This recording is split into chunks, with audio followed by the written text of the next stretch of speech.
Ready. ਕਿਸੇ ਦੇਸ਼ ਦੇ ਇਤਿਹਾਸ ਵਿੱਚ ਆਜ਼ਾਦੀ ਤੋਂ ਬਾਅਦ 75 ਸਾਲਾਂ ਦਾ ਸਮਾਂ ਕੋਈ ਥੋੜ੍ਹਾ ਨਹੀਂ ਹੁੰਦਾ। ਡੰਡੀ ਮਹੱਤਵਪੂਰਨ ਗੱਲ ਇਹ ਹੈ ਕਿ ਅੰਗਰੇਜ਼ਾਂ ਦੀ ਗੁਲਾਮੀ ਤੋਂ ਮੁਕਤ ਹੋ ਕੇ ਅਸੀਂ ਆਪਣੀ ਹੋਣੀ ਦੇ ਆਪ ਮਾਲਕ ਬਣੇ। ਡੰਡੀ ਮਨੁੱਖੀ ਮਨ ਵਿੱਚ ਆਜ਼ਾਦੀ ਦੀ ਤਾਂਘ ਤੇ ਤੜਪ ਦੇ ਅਹਿਸਾਸ ਨੂੰ ਸ਼ਬਦਾਂ ਵਿੱਚ ਬਿਆਨ ਨਹੀਂ ਕੀਤਾ ਜਾ ਸਕਦਾ। ਇਸ ਨੂੰ ਤਾਂ ਕੇਵਲ ਮਾਣਿਆ ਹੀ ਜਾ ਸਕਦਾ ਹੈ। ਡੰਡੀ ਸਵਾਲ ਤਾਂ ਇਹ ਹੈ ਕਿ ਆਮ ਲੋਕਾਂ ਤੇ ਸ਼ਹੀਦਾਂ ਨੇ ਗੁਲਾਮੀ ਦੀਆਂ ਜੰਜੀਰਾਂ ਤੋੜਦਿਆਂ ਜਿਹੜੇ ਸੁਪਨੇ ਸਿਰਜੇ ਸਨ, ਕੀ ਅਸੀਂ ਉਹਨਾਂ ਦੇ ਨੇੜੇ ਤੇੜੇ ਵੀ ਪਹੁੰਚ ਸਕੇ ਹਾਂ? ਪ੍ਰਸ਼ਨ ਚਿੰਨ੍ਹ। ਉਂਝ ਸਵਾਲ ਤਾਂ ਇਹ ਵੀ ਬਣਦਾ ਹੈ ਕਿ ਆਜ਼ਾਦੀ ਦੇ ਇੰਨਾ ਲੰਮਾ ਸਮਾਂ ਬੀਤ ਜਾਣ ਦੇ ਬਾਵਜੂਦ ਕੀ ਦੇਸ਼ ਦੀ ਜਨਤਾ ਦੀ ਦਿਸ਼ਾ ਤੇ ਦਸ਼ਾ ਵਿੱਚ ਕੋਈ ਫਰਕ ਪਿਆ ਹੈ? ਪ੍ਰਸ਼ਨ ਚਿੰਨ੍ਹ। ਅਸਲ ਗੱਲ ਇਹ ਹੈ ਕਿ ਇਸ ਆਜ਼ਾਦੀ ਦੀਆਂ ਬਰਕਤਾਂ ਮੁੱਠੀ ਭਰ ਹੱਥਾਂ ਵਿੱਚ ਹੀ ਸਿਮਟ ਕੇ ਰਹਿ ਗਈਆਂ ਤੇ ਲੱਖਾਂ ਲੋਕ ਅੱਜ ਵੀ ਬੁਨਿਆਦੀ ਲੋੜਾਂ ਨੂੰ ਤਰਸਦੇ ਆਪਣੀ ਹੋਣੀ ਉੱਤੇ ਝੂਰ ਰਹੇ ਹਨ। ਡੰਡੀ ਭਾਰਤ ਮਾਤਾ ਨੂੰ ਗੁਲਾਮੀ ਦੀਆਂ ਜੰਜੀਰਾਂ ਤੋਂ ਮੁਕਤ ਕਰਾਉਣ ਲਈ ਜਿਨ੍ਹਾਂ ਸੂਰਬੀਰ ਦੇਸ਼ ਭਗਤਾਂ ਯੋਧਿਆਂ ਤੇ ਸ਼ਹੀਦਾਂ ਨੇ ਆਪਣਾ ਆਪਾ ਕੁਰਬਾਨ ਕੀਤਾ, ਉਹਨਾਂ ਇਹ ਸੁਪਨਾ ਵੀ ਜ਼ਰੂਰ ਲਿਆ ਹੋਵੇਗਾ ਕਿ ਆਜ਼ਾਦੀ ਤੋਂ ਬਾਅਦ ਸਾਡਾ ਆਪਣਾ ਦੇਸ਼ ਅਤੇ ਆਪਣੀ ਸਰਕਾਰ ਹੋਵੇਗੀ ਜੋ ਆਮ ਆਦਮੀ ਦੇ ਦੁੱਖਾਂ ਦਰਦਾਂ ਦੀ ਭਾਈਵਾਲ ਬਣੇਗੀ। ਡੰਡੀ ਪਰ ਜ਼ਮੀਨੀ ਰੈਡੀ ਹਕੀਕਤ ਇਹ ਹੈ ਕਿ ਦੇਸ਼ ਉੱਤੇ ਰਾਜ ਕਰਨ ਵਾਲੀਆਂ ਸਿਆਸੀ ਪਾਰਟੀਆਂ ਨੇ ਲੋਕ ਭਲਾਈ ਦਾ ਨਕਾਬ ਪਾ ਕੇ ਨਾ ਕੇਵਲ ਦੇਸ਼ ਨੂੰ ਦੋਵੇਂ ਹੱਥੀਂ ਲੁੱਟਿਆ ਸੀ, ਸਗੋਂ ਦੇਸ਼ ਦੇ ਲੋਕਾਂ ਨਾਲ ਵਾਅਦਿਆਂ ਤੇ ਦਾਅਵਿਆਂ ਦੇ ਰੰਗੀਨ ਅੰਬਾਰ ਸਿਰਜ ਕੇ ਮੂਰਖ ਵੀ ਬਣਾਇਆ। ਡੰਡੀ ਸਭ ਤੋਂ ਵੱਧ ਦੁਖਦਾਈ ਗੱਲ ਇਹ ਹੈ ਕਿ ਵੱਡੇ ਸੰਘਰਸ਼ਾਂ, ਸ਼ਹੀਦੀਆਂ ਤੇ ਆਜ਼ਾਦੀਆਂ ਦੇ ਪਰਵਾਨਿਆਂ ਵੱਲੋਂ ਆਪਣਾ ਸਭ ਕੁਝ ਵਾਰ ਕੇ ਮਹਿੰਗੇ ਮੁੱਲ ਮਿਲੀ ਆਜ਼ਾਦੀ ਅੱਜ ਚੁਫੇਰਿਓਂ ਕਈ ਤਰ੍ਹਾਂ ਦੇ ਸੰਗੀਨ ਖਤਰਿਆਂ ਨਾਲ ਘਿਰ ਚੁੱਕੀ ਹੈ। ਡੰਡੀ ਇਸ ਵਿੱਚ ਕੋਈ ਦੋਰਾਵਾਂ ਨਹੀਂ ਹੋ ਸਕਦੀਆਂ ਕਿ ਆਜ਼ਾਦੀ ਤੋਂ ਬਾਅਦ ਦੇਸ਼ ਨੇ ਕਈ ਖੇਤਰਾਂ ਵਿੱਚ ਤਰੱਕੀ ਦੀਆਂ ਵੱਡੀਆਂ ਪੁਲਾਂਘਾਂ ਪੱਟੀਆਂ। ਡੰਡੀ ਵਿੱਦਿਆ, ਖੇਤੀਬਾੜੀ, ਸਨਅਤ, ਵਪਾਰ, ਆਵਾਜਾਈ, ਦੂਰ ਸੰਚਾਰ ਤੇ ਸੂਚਨਾ ਤਕਨਾਲੋਜੀ ਅਤੇ ਦੇਸ਼ ਦੀ ਸੁਰੱਖਿਆ ਨਾਲ ਸੰਬੰਧਿਤ ਖੇਤਰਾਂ ਵਿੱਚ ਦੇਸ਼ ਨੇ ਵਿਕਾਸ ਦੇ ਨਵੇਂ ਕੀਰਤੀਮਾਨ ਸਥਾਪਿਤ ਕੀਤੇ ਹਨ। ਡੰਡੀ ਸਭ ਤੋਂ ਦੁਖਦਾਈ ਗੱਲ ਇਹ ਹੈ ਕਿ ਵਿਕਾਸ ਯੋਜਨਾਵਾਂ ਬਣਾਉਣ ਵਾਲਿਆਂ ਨੇ ਦੇਸ਼ ਦੇ ਕਰੋੜਾਂ ਆਮ ਲੋਕਾਂ ਨੂੰ ਨਜ਼ਰਅੰਦਾਜ਼ ਕਰਕੇ ਅਜਿਹੀਆਂ ਯੋਜਨਾਵਾਂ ਬਣਾਈਆਂ ਜਿਨ੍ਹਾਂ ਦਾ ਲਾਭ ਬਹੁਤ ਘੱਟ ਲੋਕਾਂ ਨੂੰ ਪ੍ਰਾਪਤ ਹੋਇਆ। ਡੰਡੀ ਹੁਣ ਤੱਕ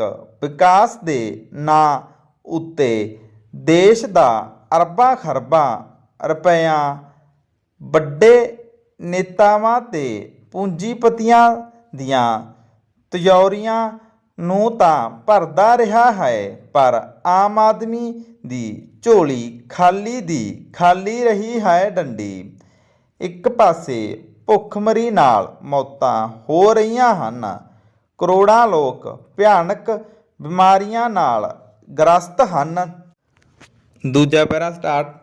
ਲੱਖਾਂ ਬੱਚੇ ਸਕੂਲ ਜਾਣ ਦੀ ਉਮਰੇ ਬਾਲ ਮਜ਼ਦੂਰੀ ਕਰਕੇ ਜੀਵਨ ਦੇ ਦਿਨ ਪੂਰੇ ਕਰਨ ਲਈ ਮਜਬੂਰ ਹਨ ਡੰਡੀ। ਪਹਿਲੇ ਕੁਝ ਸਾਲਾਂ ਵਿੱਚ ਦੇਸ਼ ਵਿੱਚ ਆਰਥਿਕ ਪਾੜਾ ਇਸ ਕਦਰ ਵਧਿਆ ਹੈ ਕਿ ਦੋ ਭਾਰਤ ਨਜ਼ਰ ਆਉਣ ਲੱਗੇ ਹਨ ਡੰਡੀ।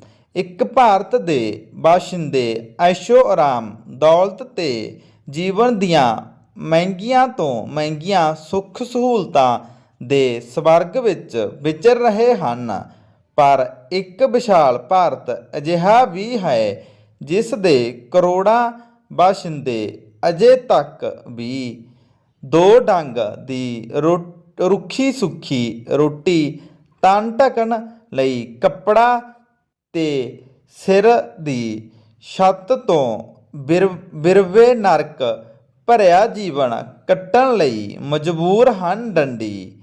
ਦੇਸ਼ ਦੇ ਪੂੰਜੀਪਤੀਆਂ ਦੀ ਸਭ ਤੋਂ ਉੱਪਰਲੀ ਪਰਤ ਦੀ 10% ਗਿਣਤੀ ਕੋਲ ਦੇਸ਼ ਦੀ ਕੁੱਲ ਜਾਇਦਾਦ ਦਾ 52% ਹਿੱਸਾ ਹੈ, ਜਦੋਂ ਕਿ 90% ਵਰਗ ਕੋਲ 48% ਜਾਇਦਾਦ ਹੈ ਡੰਡੀ।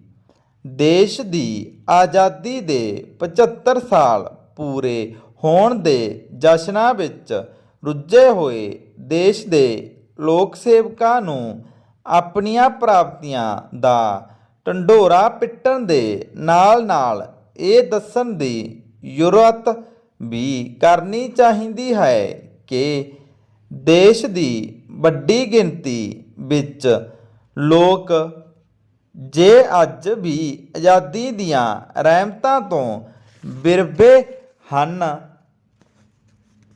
ਨਾਲ ਹਨ ਤਾਂ ਇਸ ਦਾ ਜ਼ਿੰਮੇਵਾਰ ਕੌਣ ਹੈ? ਪ੍ਰਸ਼ਨ ਚਿੰਨ੍ਹ। ਪਹਿਲੇ 75 ਸਾਲਾਂ ਵਿੱਚ ਦੇਸ਼ ਨੂੰ ਭ੍ਰਿਸ਼ਟਾਚਾਰ ਦਾ ਕੋਹੜ ਚਿੰਬੜਿਆ ਹੋਇਆ ਹੈ ਡੰਡੀ। ਸਿਆਸੀ ਨੇਤਾਵਾਂ ਤੇ ਅਫਸਰਸ਼ਾਹੀ ਦੇ ਗੱਠਜੋੜ ਨੇ ਲੋਕਾਂ ਦੇ ਧਨ ਨੂੰ ਦੋਵੇਂ ਰੈਡੀ ਹੱਥੀਂ ਲੁੱਟਿਆ ਹੈ ਡੰਡੀ।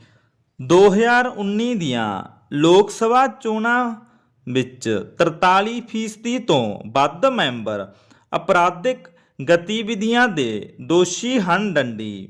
29% ਸੰਸਦ ਮੈਂਬਰ ਅਜਿਹੇ ਹਨ ਜਿਨ੍ਹਾਂ ਉੱਤੇ ਜਬਰ ਜਨਾਹ, ਹੱਤਿਆ ਦੀ ਕੋਸ਼ਿਸ਼ ਤੇ ਔਰਤਾਂ ਉੱਤੇ ਜ਼ੁਲਮ ਕਰਨ ਵਰਗੇ ਸੰਗੀਨ ਦੋਸ਼ ਹਨ ਡੰਡੀ। ਦੇਸ਼ ਵਿੱਚ ਗਰੀਬੀ, ਭੁੱਖਮਰੀ, ਅਨਪੜ੍ਹਤਾ, ਬੇਰੁਜ਼ਗਾਰੀ ਤੇ ਅਨੇਕਾਂ ਹੋਰ ਘਾਟਾਂ ਨਾਲ ਕਰੋੜਾਂ ਨਾਗਰਿਕ ਜੂਝ ਰਹੇ ਹਨ ਡੰਡੀ। ਇਸ ਸਮੇਂ ਬੇਰੁਜ਼ਗਾਰੀ ਦੀ ਦਰ ਸਭ ਤੋਂ ਵੱਧ ਹੈ ਡੰਡੀ। ਹਰ ਸਾਲ 2 ਕਰੋੜ ਨੌਕਰੀਆਂ ਦੇ ਵਾਅਦੇ ਵੀ ਜੁਮਲੇ ਹੀ ਸਾਬਤ ਹੋਏ ਹਨ ਡੰਡੀ। ਹਾਲ ਹੀ ਵਿੱਚ ਸੰਸਦ ਵਿੱਚ ਇਹ ਜਾਣਕਾਰੀ ਦਿੱਤੀ ਗਈ ਹੈ ਕਿ ਪਿਛਲੇ 8 ਸਾਲਾਂ ਵਿੱਚ 7 ਲੱਖ ਨੌਕਰੀਆਂ ਦਿੱਤੀਆਂ ਗਈਆਂ, ਜਦੋਂ ਕਿ ਬਿਨੈਕਾਰਾਂ ਦੀ ਗਿਣਤੀ 22 ਕਰੋੜ ਤੋਂ ਵੀ ਵੱਧ ਸੀ ਡੰਡੀ। NCRB ਦੇ ਅੰਕੜਿਆਂ ਅਨੁਸਾਰ 2018-20 ਦੇ ਦੌਰਾਨ 9140 ਬੇਰੁਜ਼ਗਾਰਾਂ ਨੇ ਖੁਦਕੁਸ਼ੀ ਕੀਤੀ ਡੰਡੀ। ਸਭ ਤੋਂ ਦੁਖਦਾਈ ਤੇ ਸ਼ਰਮਨਾਕ ਗੱਲ ਇਹ ਹੈ ਕਿ ਪਿਛਲੇ ਕੁਝ ਸਾਲਾਂ ਤੋਂ ਦੇਸ਼ ਦੇ ਪੂਰੇ ਸਿਸਟਮ ਨੂੰ ਮਨਮਰਜ਼ੀ ਲੋਕਰਾਜੀ ਰਵਾਇਤਾਂ ਨੂੰ ਸਿੱਕੇ ਉੱਤੇ ਟੰਗ ਕੇ ਬਦਲਾ ਲਊ ਤੇ ਹੰਕਾਰੀ ਵਿਹਾਰ ਦੇ ਰਾਹ ਤੋਰ ਕੇ ਦੇਸ਼ ਦੇ ਮਾਹੌਲ ਨੂੰ ਸੰਕੀਰਣ, ਡਰਾਉਣਾ ਤੇ ਜ਼ਹਿਰੀ ਬਣਾਉਣ ਦੀਆਂ ਚਾਲਾਂ ਚੱਲੀਆਂ ਜਾ ਰਹੀਆਂ ਹਨ ਡੰਡੀ। ਵਿਚਾਰਾਂ ਦੇ ਪ੍ਰਗਟਾਵੇ ਦੀ ਆਜ਼ਾਦੀ ਦਾ ਗਲਾ ਘੁੱਟਿਆ ਜਾ ਰਿਹਾ ਹੈ ਡੰਡੀ। ਹਰ ਗੱਲ ਨੂੰ ਕਿਸੇ ਵਿਸ਼ੇਸ਼ ਧਰਮ ਦੀ ਐਨਕ ਲਾ ਕੇ ਦੇਖਣ ਤੇ ਫਿਰਕੂ ਜ਼ਹੀਨੀਅਤ ਨੇ ਦੇਸ਼ ਦੇ ਮਾਹੌਲ ਨੂੰ ਬਹੁਤ ਤੀਜਾ ਪੈਰਾ ਸਟਾਰਟ ਸਕੀਰਨ ਤੇ ਖੌਫਜ਼ਦਾ ਕਰ ਦਿੱਤਾ ਹੈ ਡੰਡੀ। ਲੋਕਾਂ ਦੇ ਮੁੱਦਿਆਂ ਨੂੰ ਵਿਸਾਰ ਕੇ ਸ਼ਹਿਰਾਂ ਦੇ ਸੜਕਾਂ ਦੇ ਨਾਂ ਬਦਲੇ ਜਾ ਰਹੇ ਹਨ ਡੰਡੀ। ਹਰ ਮਸਜਿਦ ਵਿੱਚੋਂ ਹਿੰਦੂ ਵਿਰਾਸਤ ਦੇ ਚਿੰਨ੍ਹ ਲੱਭਣ ਦਾ ਰੌਲਾ ਪਾ ਕੇ ਫਿਰਕੂ ਨਫ਼ਰਤ ਫੈਲਾਈ ਜਾ ਰਹੀ ਹੈ ਡੰਡੀ। ਬਿਨਾਂ ਕਿਸੇ ਵਿਚਾਰ ਵਟਾਂਦਰੇ ਦੇ ਮਨਮਾਨੇ ਢੰਗ ਨਾਲ ਫੈਸਲੇ ਠੋਸੇ ਜਾ ਰਹੇ ਹਨ ਡੰਡੀ। ਵਿਰੋਧੀ ਧਿਰਾਂ ਨੂੰ ਕਿਸੇ ਮੁੱਦੇ ਬਾਰੇ ਚਰਚਾ ਕਰਨ ਦਾ ਮੌਕਾ ਹੀ ਨਹੀਂ ਦਿੱਤਾ ਜਾ ਰਿਹਾ ਡੰਡੀ। ਸਰਕਾਰੀ ਏਜੰਸੀਆਂ ਦੇ ਡਰਾਵੇ ਨਾਲ ਵਿਰੋਧੀਆਂ ਦੀ ਆਵਾਜ਼ ਬੰਦ ਕੀਤੀ ਜਾ ਰਹੀ ਹੈ ਡੰਡੀ। ਦੇਸ਼ ਭਗਤਾਂ ਯੋਧਿਆਂ ਨੇ ਧਰਮਾਂ ਜਾਤਾਂ ਫਿਰਕਿਆਂ ਤੇ ਹੋਰ ਕਿਸੇ ਵਿਤਕਰੇ ਤੋਂ ਉੱਪਰ ਉੱਠ ਕੇ ਦੇਸ਼ ਦੀ ਆਜ਼ਾਦੀ ਖਾਤਰ ਆਪਣਾ ਖੂਨ ਵਹਾਇਆ ਸੀ ਡੰਡੀ। ਦੇਸ਼ ਦੀ ਅਨੇਕਤਾ ਤੇ ਵੰਨ-ਸੁਵੰਨਤਾ ਦੇ ਸਰੂਪ ਨੂੰ ਕਾਇਮ ਰੱਖ ਕੇ ਹੀ ਦੇਸ਼ ਵਿੱਚ ਆਪਸੀ ਸਾਂਝ ਤੇ ਸਦਭਾਵਨਾ ਦਾ ਮਾਹੌਲ ਸਿਰਜਿਆ ਜਾ ਸਕਦਾ ਹੈ ਡੰਡੀ। ਵਿਰੋਧ ਦੀ ਆਵਾਜ਼ ਉਠਾਉਣ ਵਾਲੇ ਪੱਤਰਕਾਰਾਂ, ਬੁੱਧੀਜੀਵੀਆਂ, ਲੇਖਕਾਂ, ਸਮਾਜਿਕ ਕਾਰਕੁਨਾਂ ਤੇ ਕਿਸਾਨ ਉੱਤੇ ਦੇਸ਼ ਧਰੋਹ ਦੇ ਕੇਸ ਦਰਜ ਕਰਕੇ ਸਰਕਾਰ ਵਿਚਾਰ ਪ੍ਰਗਟਾਵੇ ਦੀ ਆਜ਼ਾਦੀ ਤੇ ਜਮਹੂਰੀ ਕਦਰਾਂ ਕੀਮਤਾਂ ਦਾ ਗਲਾ ਘੁੱਟ ਰਹੀ ਹੈ ਡੰਡੀ। ਸਰਵਉੱਚ ਅਦਾਲਤ ਨੂੰ ਇਹ ਪੁੱਛਣਾ ਪਿਆ ਹੈ ਕਿ ਦੇਸ਼ ਧਰੋਹ ਦੇ ਬਸਤੀਵਾਦੀ ਕਾਨੂੰਨ ਨੂੰ ਆਜ਼ਾਦੀ ਦੇ 75 ਸਾਲਾਂ ਬਾਅਦ ਵੀ ਸਰਕਾਰ ਕਿਉਂ ਨਹੀਂ ਬਦਲ ਸਕੀ ਡੰਡੀ। ਦੇਸ਼ ਦੀ ਸਰਕਾਰ ਆਪਣੀ ਖਾਸ ਵਿਚਾਰਧਾਰਾ ਕਾਰਨ ਲੋਕਾਂ ਦੀ ਸਹਿਮਤੀ ਤੋਂ ਬਿਨਾਂ ਹੀ ਸਭ ਕੁਝ ਬਦਲਣ ਦੇ ਰਾਹ ਤੁਰੀ ਹੋਈ ਹੈ ਡੰਡੀ। ਅਨੇਕਾਂ ਰੰਗਾਂ ਦੇ ਇਸ ਖੂਬਸੂਰਤ ਗੁਲਦਸਤੇ ਨੂੰ ਇੱਕੋ ਰੰਗ ਵਿੱਚ ਰੰਗਣ ਦੀ ਜਿੱਦ ਇਸ ਦੇਸ਼ ਦੇ ਬੁਨਿਆਦੀ ਸਰੂਪ ਦੀਆਂ ਨੀਹਾਂ ਹਿਲਾਉਣ ਦੇ ਤੁਲ ਹੈ ਡੰਡੀ। ਦੇਸ਼ ਨੂੰ ਬਹੁਕੌਮੀ ਕੰਪਨੀਆਂ ਤੇ ਕਾਰਪੋਰੇਟਾਂ ਦੇ ਹਵਾਲੇ ਕਰਕੇ ਆਮ ਲੋਕਾਂ ਦੇ ਭਵਿੱਖ ਨੂੰ ਤਾਂ ਕਾਲਾ ਕੀਤਾ ਹੀ ਜਾ ਰਿਹਾ ਹੈ, ਸਗੋਂ ਆਜ਼ਾਦੀ ਪਰਵਾਨਿਆਂ, ਸੂਰਬੀਰਾਂ, ਬਹਾਦਰਾਂ ਤੇ ਸ਼ਹੀਦਾਂ ਦੇ ਸੁਪਨਿਆਂ ਨਾਲ ਵੀ ਖਿਲਵਾੜ ਕੀਤਾ ਜਾ ਰਿਹਾ ਹੈ ਡੰਡੀ। ਵੱਡੇ ਵੱਡੇ ਅਦਾਰੇ, ਕਾਰਪੋਰੇਟ ਘਰਾਣਿਆਂ ਨੂੰ ਕੌਡੀਆਂ ਦੇ ਭਾਅ ਵੇਚੇ ਜਾ ਰਹੇ ਹਨ ਡੰਡੀ। ਪਿਛਲੇ 8 ਸਾਲਾਂ ਵਿੱਚ ਦੇਸ਼ ਦੇ ਪ੍ਰਧਾਨ ਮੰਤਰੀ ਨੇ ਮੀਡੀਆ ਦੇ ਸਵਾਲਾਂ ਦੇ ਜਵਾਬ ਦੇਣ ਤੋਂ ਟਾਲਾ ਵੱਟੀ ਰੱਖਿਆ ਹੈ ਡੰਡੀ।